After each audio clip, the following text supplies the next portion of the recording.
Hi, this is Pat Moorhead, and the 6.5 is on the road at Dell Technologies World 2023 here in Las Vegas. As you can hear, there's a lot of excitement going on, and Dan and I are doing the analyst and the 6.5 thing right now, having a ton of fun, getting educated, doing a few victory laps as well. Hey, listen, in the era that we're in now, the connected AI generative era, Pat, you're not one thing. We're not just analysts. There we go. We're personalities. Okay. We're analysts. We're Pat bots. Here we go. By the way, the Pat bot, is it coming anytime soon? I don't know. We're going to have to see that, but as we heard here at Dell Technologies World, it'll definitely be a combination of public and private data in our research. The Jeff Clark bot was fun, and I liked the Jen bot when he was bringing Jen up. You know, the Jen AI, Jen felt, it was great. So, I am pleased to introduce again a veteran of the 6.5, Doug Schmitt. How are you doing?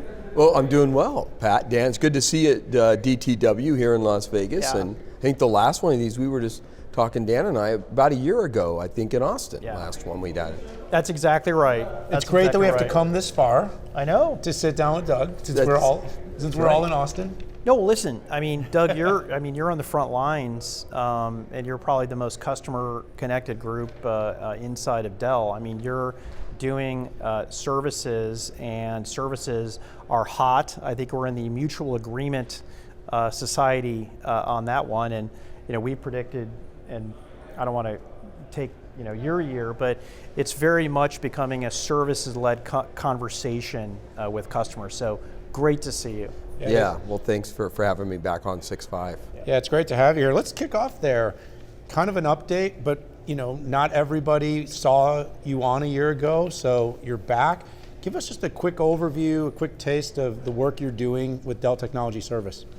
Well, I think if you stand back for a sec, as we talked about a year ago, the size of the team, the scale of it is 60,000 team members in over 170 countries, and we do service in 50 language. And as Pat, as you said, this is about helping our customers implement, drive, and get the outcomes they want for their technology solutions. And so our services end-to-end include everything from consulting, the deployment of the technology, the support of the technology, the managed side of the technology, the security of the technology, and then, as you would expect, the asset recovery, which we're very proud of it as well, so we can recycle all of that back in. So end-to-end services. And you'll hear me say it a lot, but it's about being the trusted advisors. We've talked about that. Right. And helping our customers through their journey. Doug, you and I have talked many times about many things, and you and I talked, I think, a few months ago about a reorganization inside the services group. I understand what's happening, what isn't happening, but can you share with the viewers on what actually happened and what is happening? What changes, what doesn't?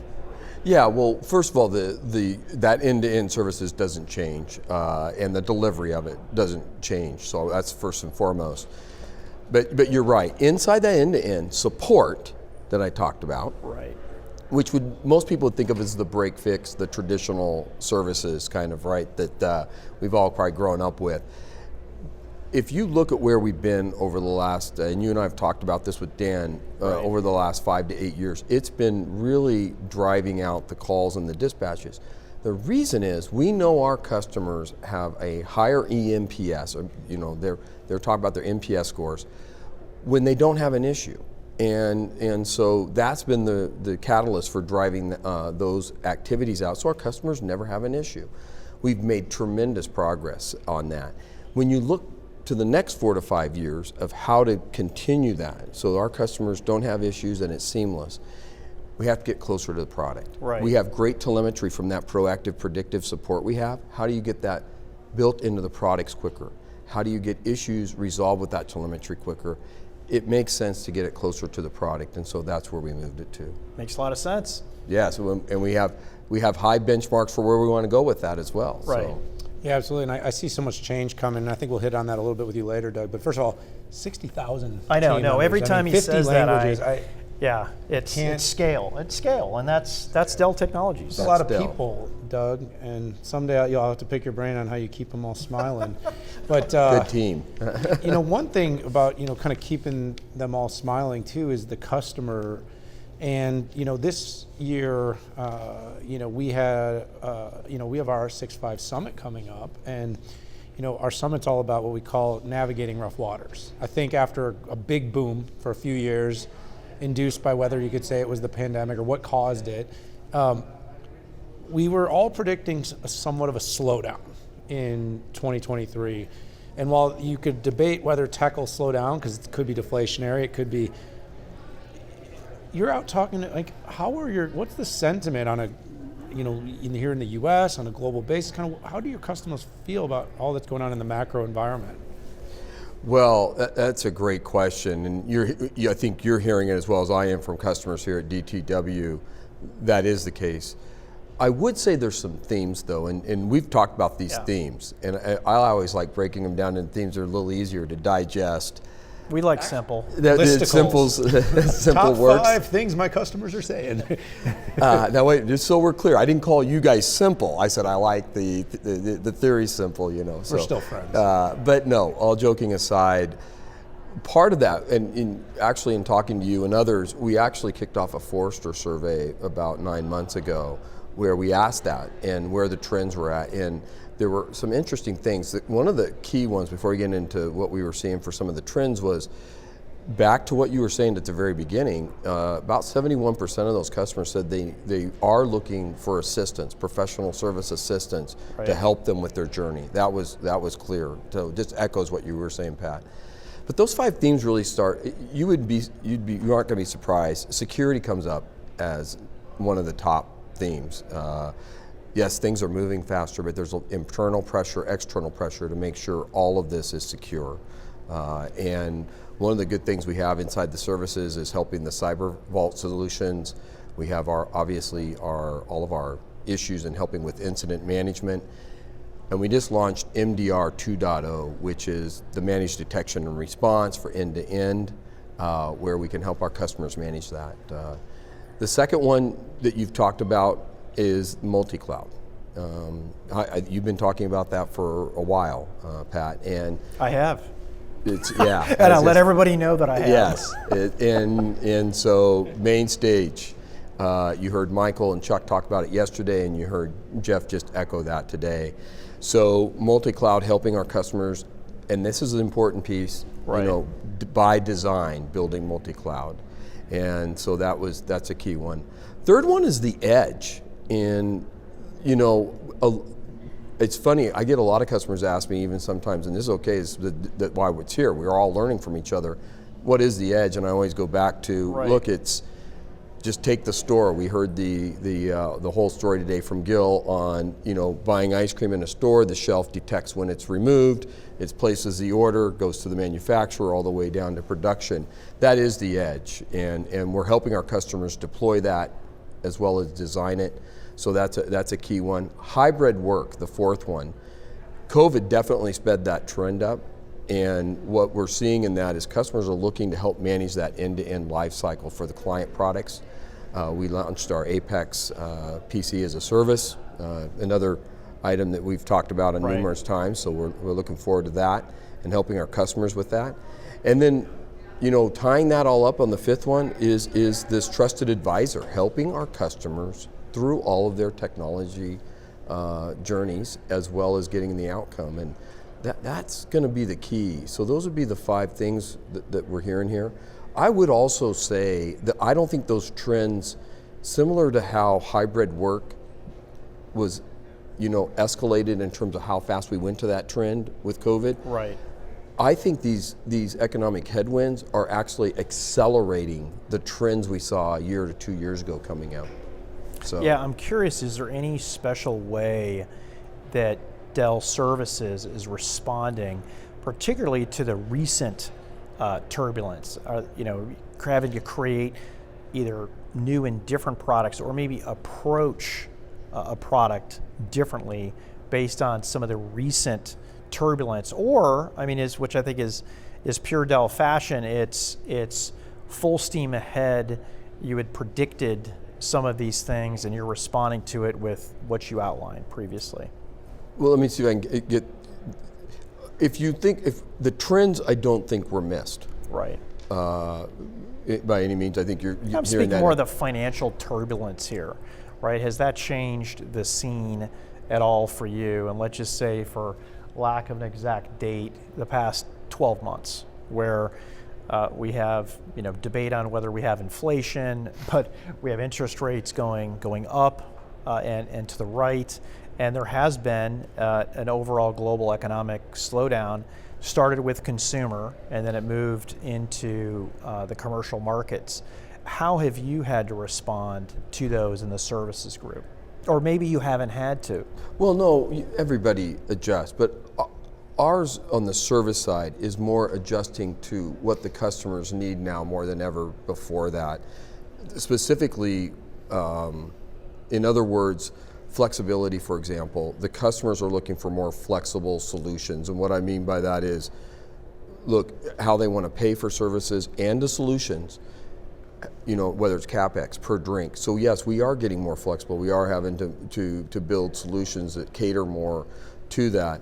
I would also say customers are becoming very focused on outcome, meaning here's the solution, but you have to help us not only deploy this technology, we need you to carry it with us through the outcome. Right. And so yes, services is becoming, and our solutions, our professional service, much more fine-tuned on making sure that we can show the results, show the outcome, and help our customers actually implement that to the end solution. Right. So you set me up really nice. I love when people do that. But in this sort of period of greater austerity, enterprises are still spending, but they want the outcome. They want to measure things. They want to, understand the return. They're saying, yes, we'll spend if we know $1 in is going to yield 1+ out. Right. And so services is one of those areas, kind of like IT has historically been, where Sure. It's gone from a pivot of being cost center to now profit center for many organizations. Service is keeping things running, moving, very important. How do you, with these requests coming in, make sure your customers can define those outcomes and know they're getting the maximum value from the investments they're putting into your business? Yeah, I think that starts, as I said, with that trusted advisor. And I'll go back, it ties in with what Pat's talking about as well, I think, on this, is first of all, in times of these economic headwinds, at least throughout my career in IT and services, customers tend to lean more into the services that we can provide. They're running leaner. They have these outcomes, as you're talking about, Dan, that we have to deliver. So they actually lean more into the services side to make sure they're getting the bang for their buck, as you're talking about. How do we do that with that? The first is, as always, and you would say, no kidding on this one, but clearly define the outcome before you design and build the technology or the solution. And getting nailed down on that actually takes a little longer when you're sitting with the customer, because you're actually not just talking about technology. Right. You're saying, okay, what are we looking for on that exact outcome? What is the dashboard and the scorecard you're looking at? And then working back through that solution and making sure that we have designed, architected, and then deployed it in the way that you want. To then go back and measure right up to that dashboard that you wanted, that you'd know you had success. That's easier said than done, as you well know. It is, and having spent a few years executing things in prior career, this is very tough. And one of the hardest things is not only delivering what customers want today, but also taking time and resources and budget to plan for the future. And I'm not asking about specific product lines or things you're about to announce, but how are you thinking and preparing for the future? Any trends that you're seeing that you need to make sure that you're prepared for to best help your customers? Yeah, well, the first one, yes, it is clearly on multi-cloud Apex, the service and the solutions to deliver that for our customers as they want and desire or need. So we would call this, we have inside the services team an emerging services it doesn't cover everything. It covers those Sure. trends we're talking about, right? So clearly, high Apex and multi-cloud, making sure that we continue to design that so that we're able to get the feedback back into David Singer and Jeff Bedreau on the overall product side, and that we're also making sure our customers are getting their outcomes and expanding where they need to expand. So that would be the first one. Second one would be around telecom. I think is a huge market, 5G, telecom. I'm blending those together a little bit. Yes. Yeah. And helping our customers design inside of there. The edge is going to have a big piece to play in all of this when you hook it all together, as I've heard you talk about in your 6 to 5s before with others. So that's clearly one of them. And then this modernization of our overall portfolio and keeping that up. Now, when I talk about modernization, I'm talking about digitizing that. So we're using the telemetry to help our customers with intelligence as a service. Right. Because they're not just saying you deliver the outcome now. They then, after you deliver the outcome, even coming back and saying, now you have a great deal of information about the environment. How do we improve our internal processes? So I think exciting stuff. I really do. Absolutely. So we're about to wrap up, but we have a minute or so of time, and I have one more question for you. You haven't said AI.